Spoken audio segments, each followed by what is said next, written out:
देह शिवा वर मोहि यही, शुभ कर्मण से कब हूं न टरूं।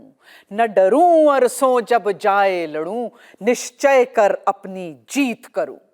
1999 कारगिल की पहाड़ियों पर एक ऐसा भयानक युद्ध हुआ जिसका जिक्र करना भी एक शौर्य गाथा बन गया है। एक ऐसी लड़ाई जिसमें परमवीर चक्र, महावीर चक्र, शौर्य चक्र, वीर चक्र विजेता हमें मिले। It is a story of guts and glory. ये कहानी है तिरंगे की आन बान शान को बरकरार रखने की। ये कहानी है पलटन के नाम नमक निशान पर जान कुर्बान करने की। ये कहानी है टाइगर हिल की। जय हिंद।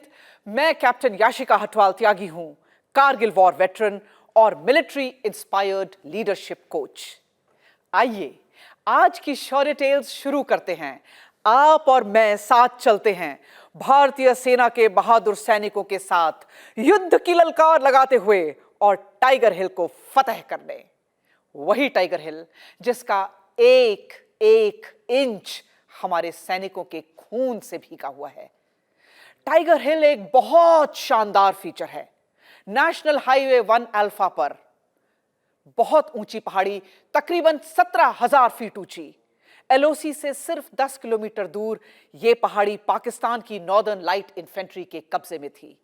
ऊंचाई पर बैठा दुश्मन बड़ी आसानी से हमारे मूवमेंट्स पर नजर रख रहा था और दुश्मन की आर्टिलरी यानी उसकी तोपें नेशनल हाईवे के कई हिस्सों पर सटीक निशाना लगा रही थी, जिसकी वजह से भारतीय सेना का मूवमेंट रिस्ट्रिक्ट हो गया था।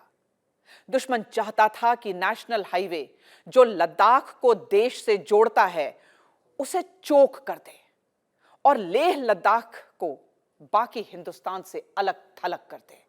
इसलिए टाइगर हिल जीतना हमारे लिए बहुत जरूरी था। It was non negotiable. इस दिशा में पहला कदम मई 1999 8 सिख रेजिमेंट ने टाइगर हिल पर ऑफेंसिव लॉन्च किया।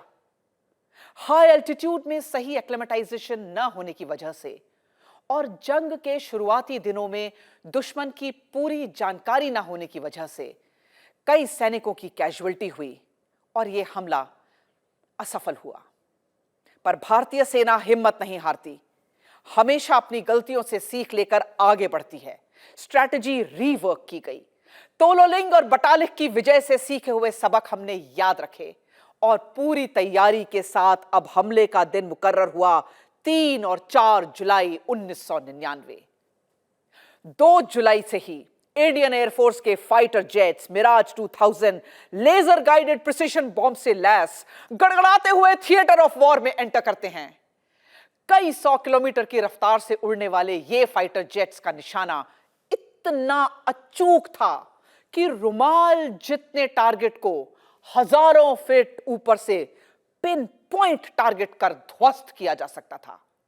Wing commander Nambiar, Indian air force के जांबाज पायलट ने अचूक निशाना लगाते हुए हवाई हमले को कामयाब किया। अब आर्टिलरी गन्स की बारी आई। Bofors, multi barrel rocket launcher, mortars और कई तरीके की तकरीबन 120 आर्टिलरी गन्स ने टाइगर हिल के चारों तरफ एक आर्क ऑफ फायर यानी एक आग का घेरा तैयार किया ऐसे। और 3 जुलाई की शाम से ये 120 तोपें गरजने लगी। इमेजिन करिए वो मंजर कैसा होगा। टाइगर हिल पर छुपे दुश्मन पर डायरेक्ट फायरिंग शुरू हो गई। कहते हैं 2 दिन की इस टाइगर हिल की लड़ाई में तकरीबन 9,000 शेल्स फायर हुए। यह मंजर दिल दहला देने वाला था।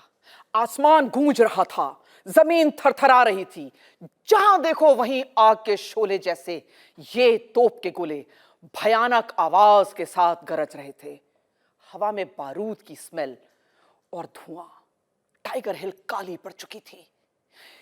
यह मंजर कमजोर दिल वालों के लिए तो बिल्कुल नहीं था। इन्फेंट्री का मोराल बहुत हाई था। उन्हें पता था कि इंडियन एयरफोर्स अपना काम बखूबी कर चुकी। आर्टिलरी की गन्स दुश्मन को कमजोर कर रही हैं और अब समय आ चुका था इन्फेंट्री के अटैक को लॉन्च करने का। यहां आपको बताऊं कि इन्फेंट्री का रोल होता है जमीनी टारगेट को अपने कंट्रोल में लेना और आज का मिशन था टाइगर हिल पर तिरंगा लहराना। टाइगर हिल की टोपोग्राफी आपको बताना बहुत जरूरी है।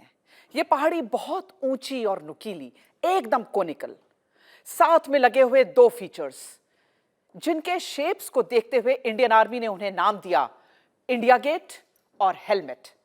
और जब आप तीनों फीचर्स को एक साथ देखते हैं तो टाइगर हिल, इंडिया गेट और हेलमेट, तो ये एक फोर्ट जैसा, यानी एक किले की तरह दिखाई देता है, अभेद्य और मजबूत।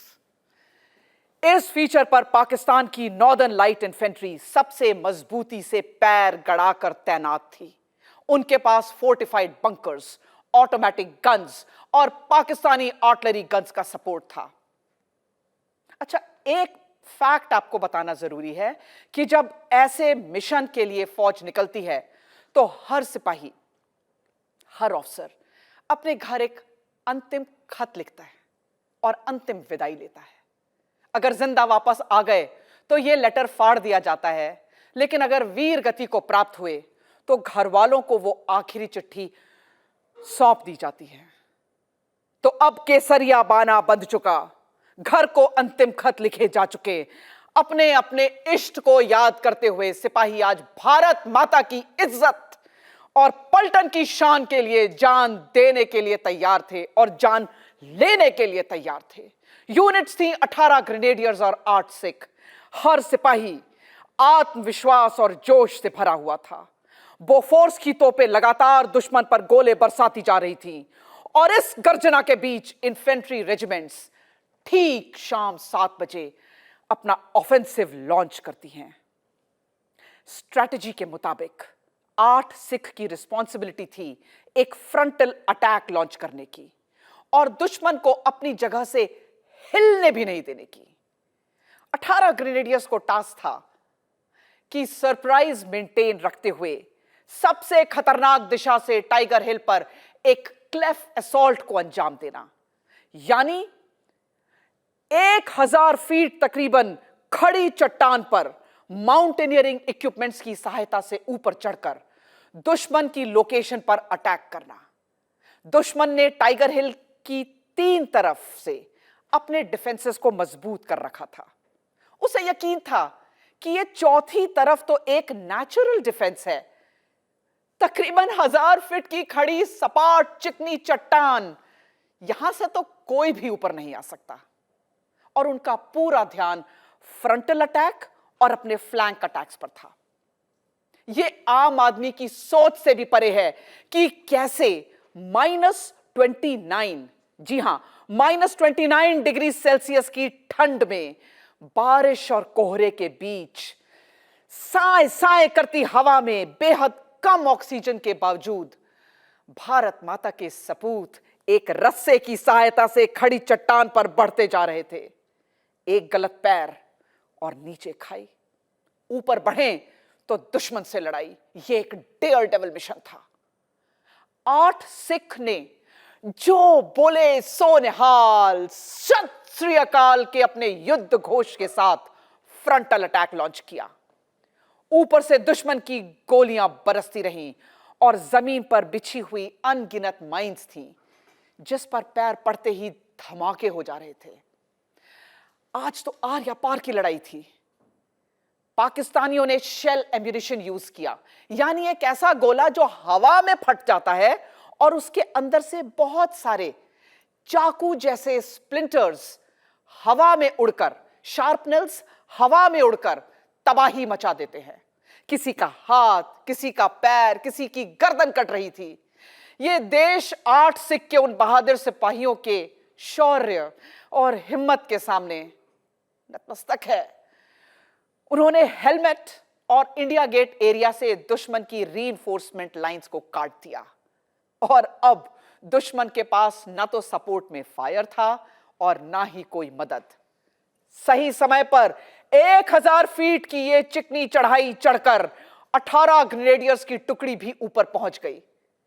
वो युद्ध इतना भयानक था जो अकल्पनीय, अविश्वसनीय है।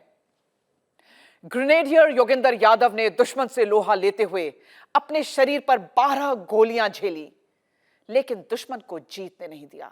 उस दिन टाइगर हिल की एक एक इंच जमीन खून से भीग गई।